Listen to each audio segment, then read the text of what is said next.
We are going to transition now into the Verge Accelerate Finals pitch session, which I am so excited. For those of you who have been participating in Verge for the last many years, you will know that Verge Accelerate is a program that has been a cornerstone of Verge since its inception. One of the ways that we work to connect early stage entrepreneurs with early stage ventures to not only potential investors, but also potential customers and partners.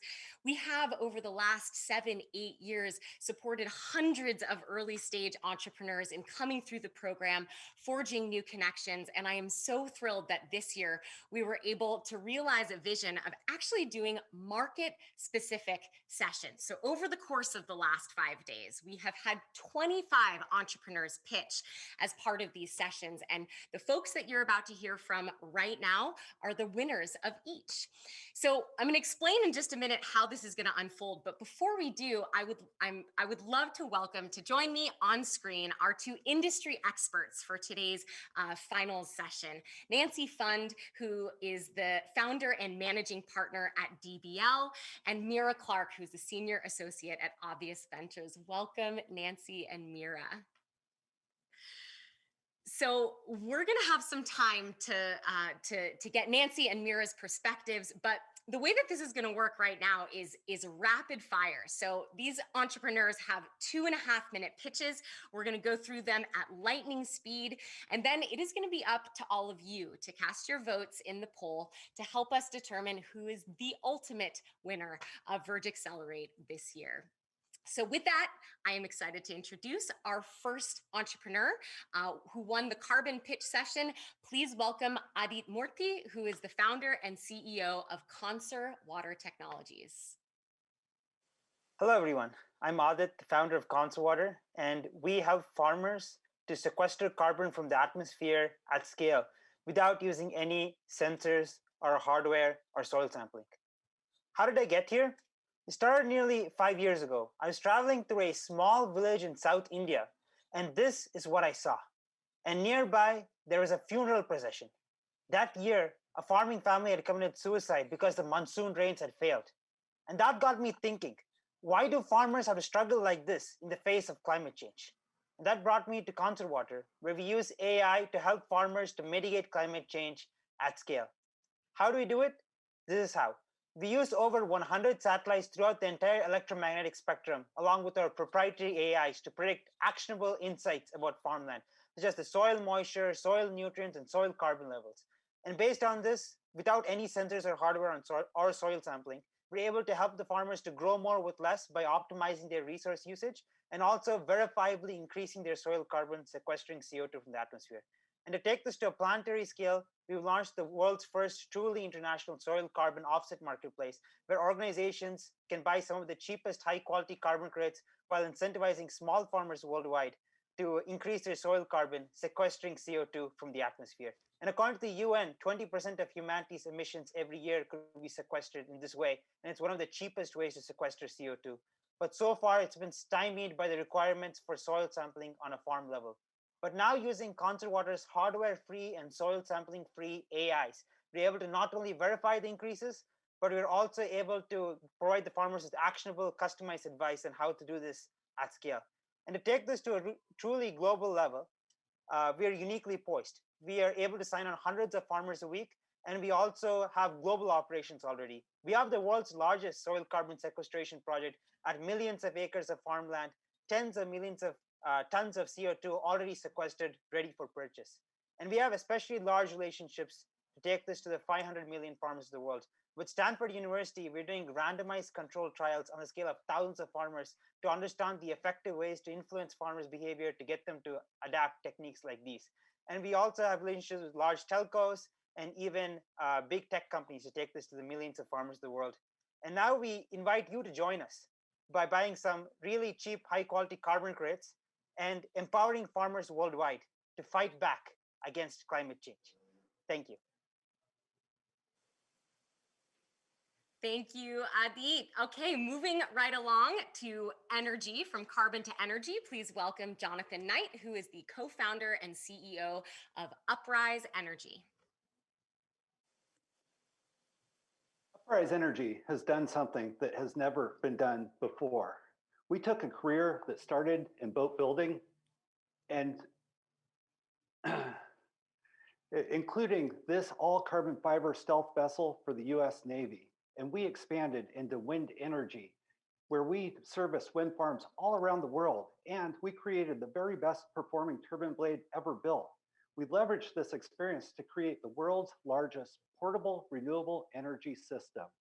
The Uprise mobile power station provides reliable power where you need it cost effectively.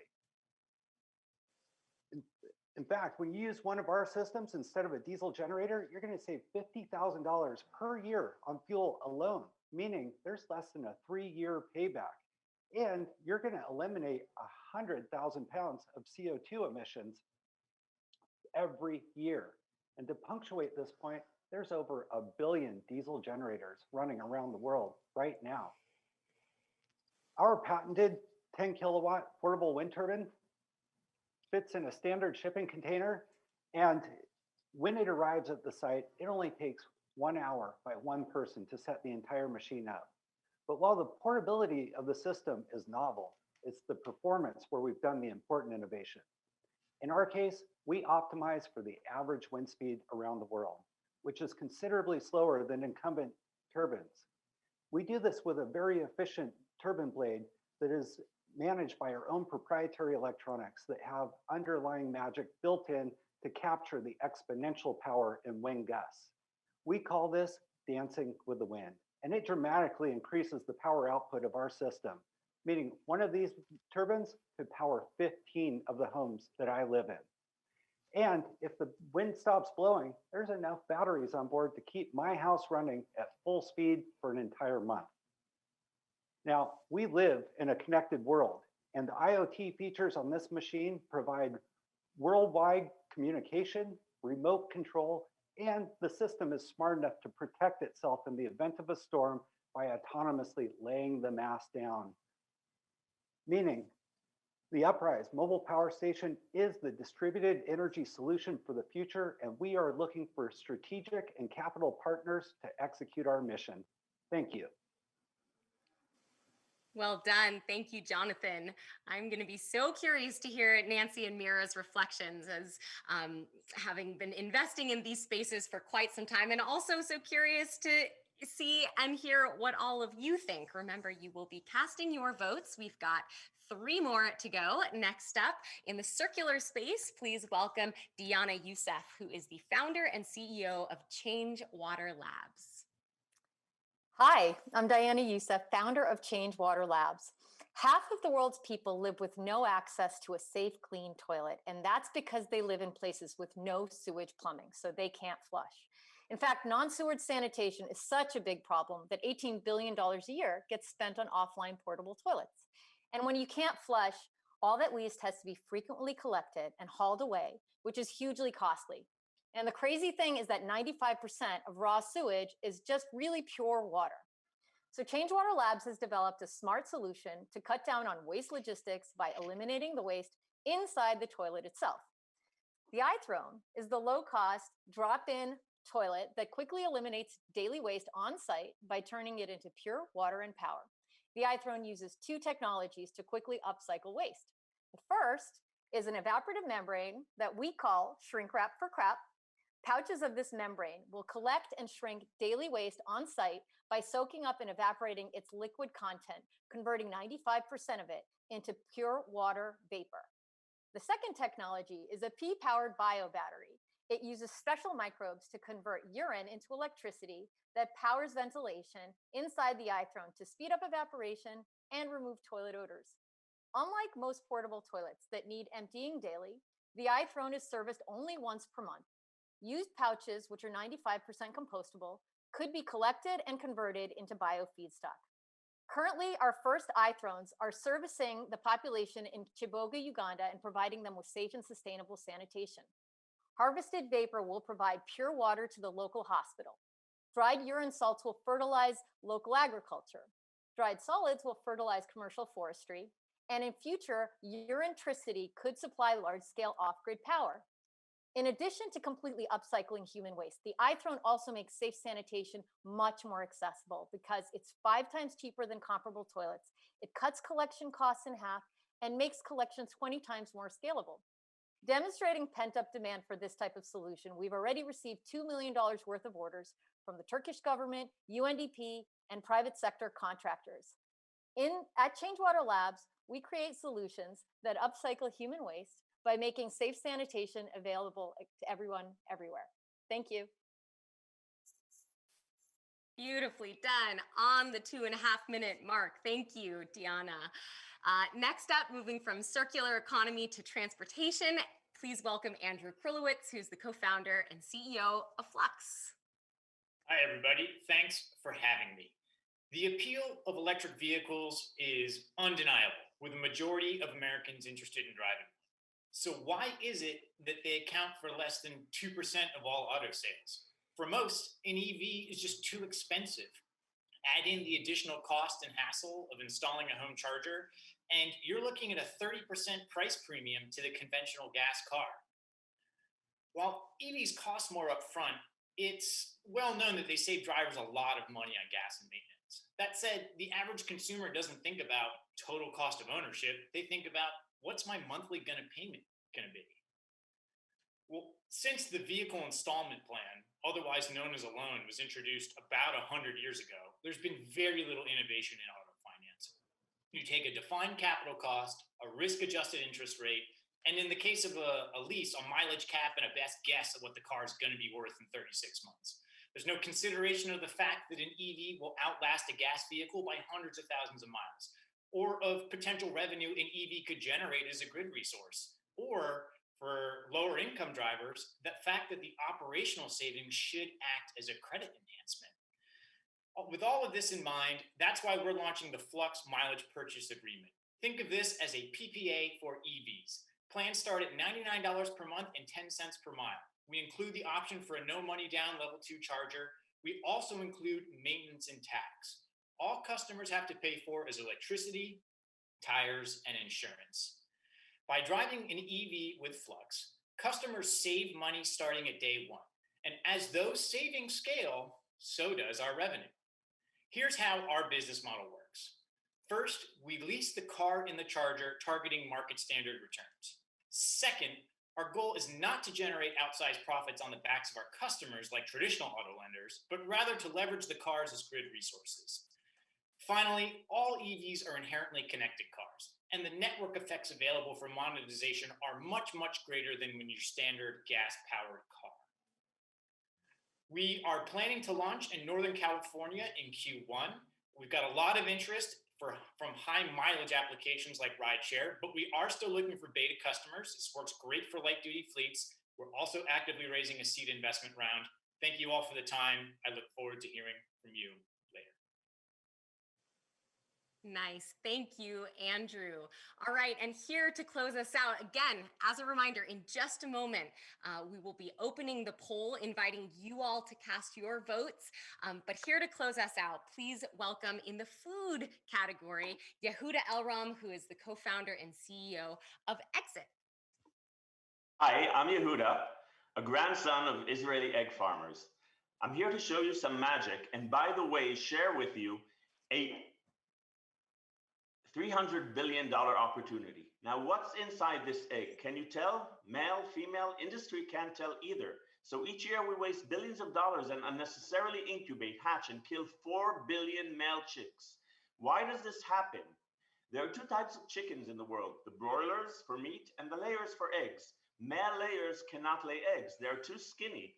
That means that we send 8 billion males and fertile eggs to hatcheries where they're incubated for 3 weeks, and only after they hatch are they manually identified as male or female by human chicken sexers. That is actually a profession. So 50%, the male chicks, are immediately disposed of, wasting billions of dollars. But that is about to change. Exit makes it possible to count your chickens before they hatch. Here's my co-founder, Professor Dani Ofen of Tel Aviv University, using Sexit, our device capable of detecting the sex through the eggshell, pre-incubation at the speed of light. The egg on the left shows no signal. It's female. The egg on the right glows because we pick up a signal from a biomarker inside it. It's male. Let me reveal the secret behind the magic. We use CRISPR a Nobel Prize winning technology and in a gene editing tool and we use it to edit the genes of chickens so all the eggs laid are sex detectable in a non-invasive way. Sexit acts as a gatekeeper at the entry point of the hatchery, allowing only the eggs with females inside to enter, keeping the males outside unincubated so that they can be sold as eggs to pharma and cosmetic industries. The beauty is that only the males are biomarked, so the female eggs that reach market are 100% identical to what we consume today. It's a game changer. We're saving lives, money, carbon footprint, turning waste into a product, and creating a new label of premium grown male chick culling free eggs. Now is the time to act. CRISPR is an incredible new technology opening a whole new world of possibilities, which is why people like Bill Gates are getting behind it. To add to this, governments and the public are increasingly aware of the cruel practice of male chick culling.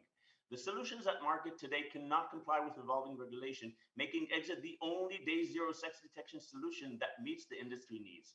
Exit is powered by a team of top-notch scientists and experienced business professionals. Our mission is to enable a sustainable future in the livestock industry. We're about to launch a $20 million round.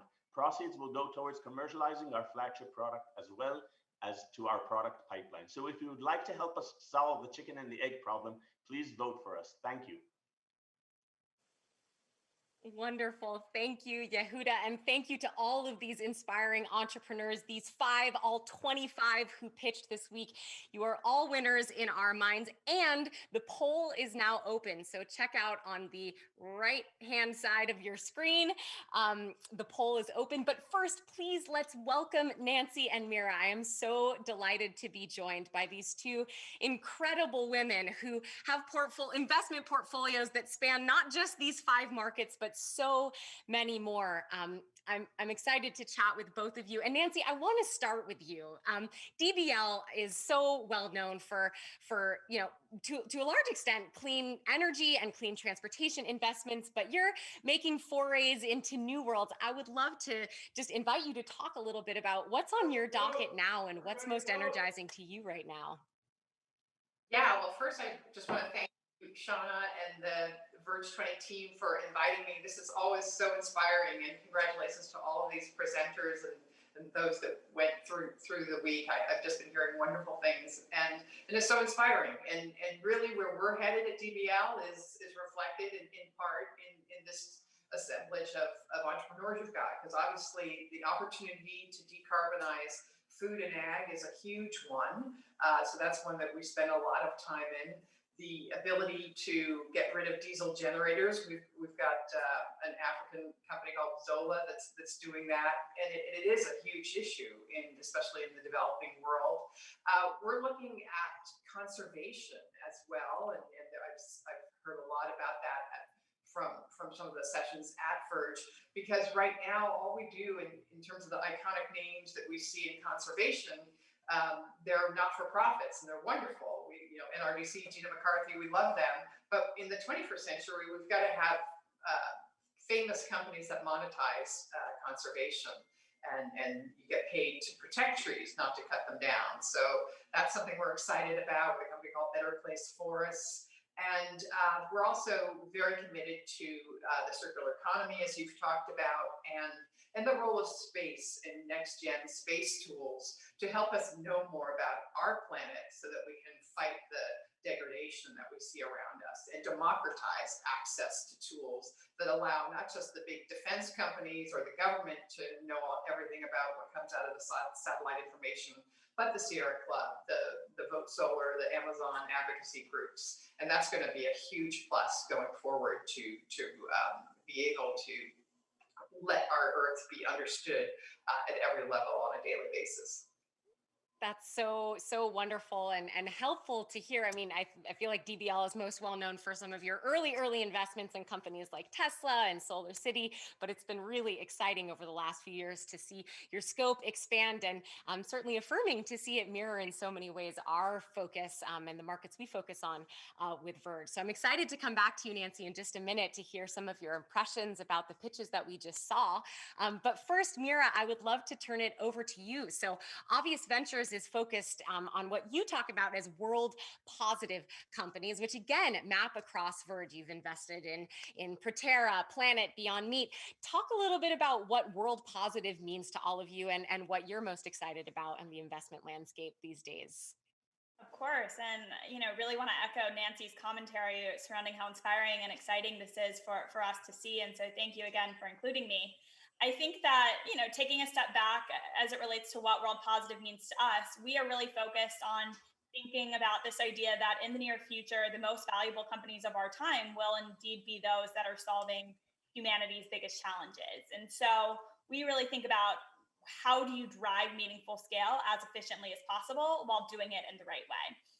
One thing that we've seen over the years, particularly on the consumer side, as a fund that invests in both consumer and enterprise, is that frankly, driving behavior change is challenging at times. It requires a big ask from consumers and a pretty high degree of education. And so I think one thing that really excites us is how can you provide solutions that do not actually ask that much from the consumer because the switching cost is low for them, whether this is a try before you buy dynamic. I think going back to the Beyond Meat example is perfect. We're not asking you to not eat burgers. We're asking you to eat a different burger.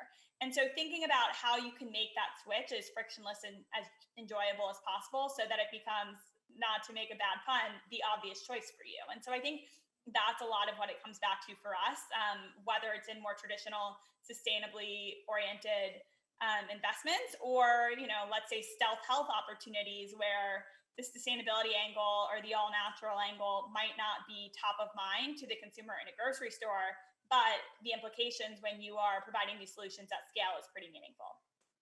That's great. So I want to stay with you, Mira, for just a minute. So you just hit across a lot.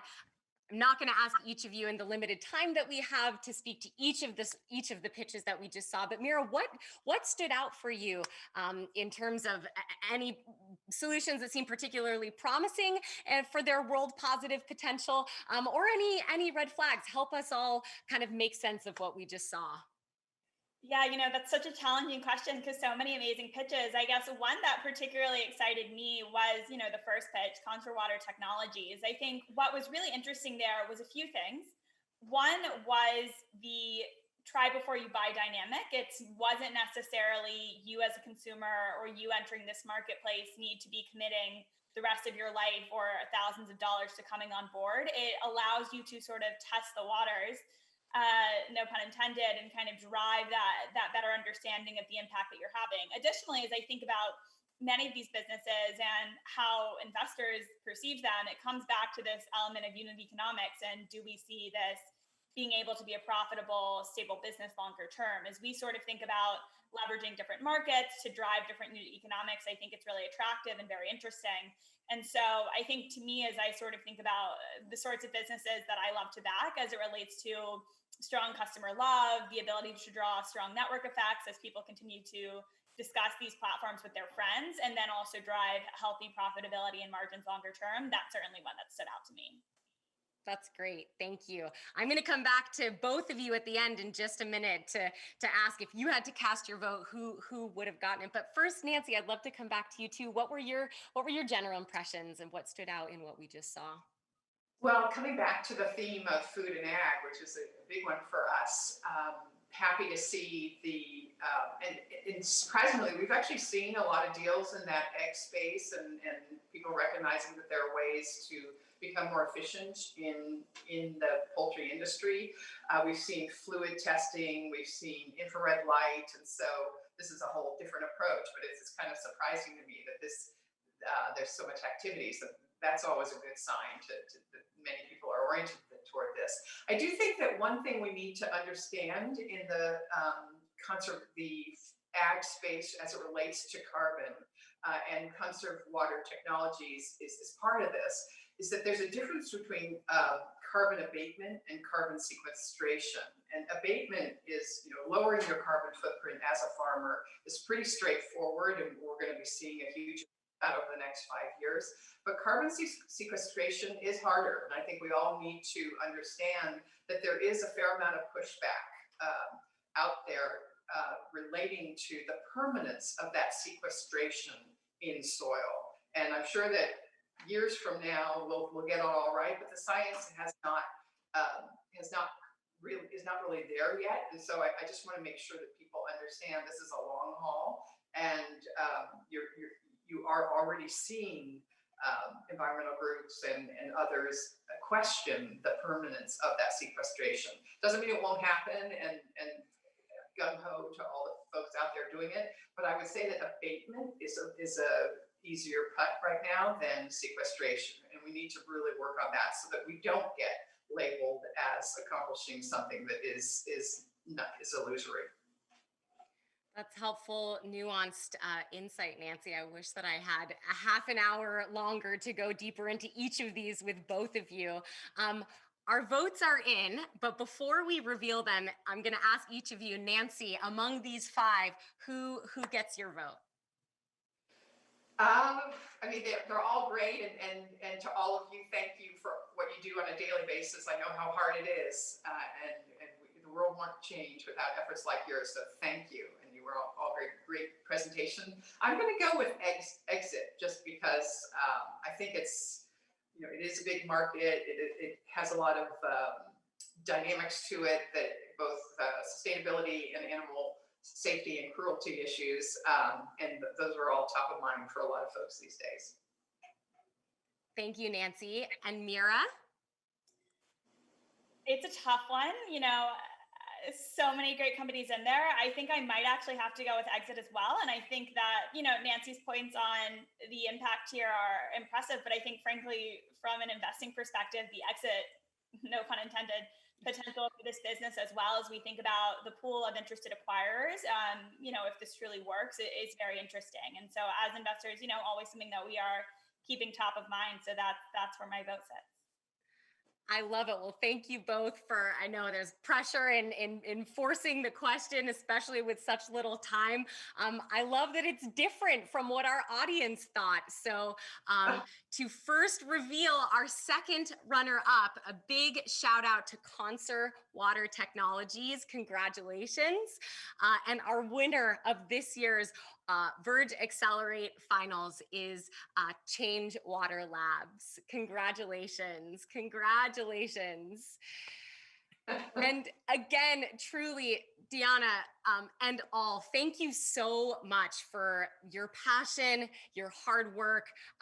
Our mission with this program and with so much of what we do at Verge is to create the opportunities for all of you to connect with investors like Nancy and Mira. So I urge you all to connect. In fact, I hope someone from my team right now will pin in the chat the names of the companies and the entrepreneurs from whom you just heard. The whole purpose of this is about facilitating connections.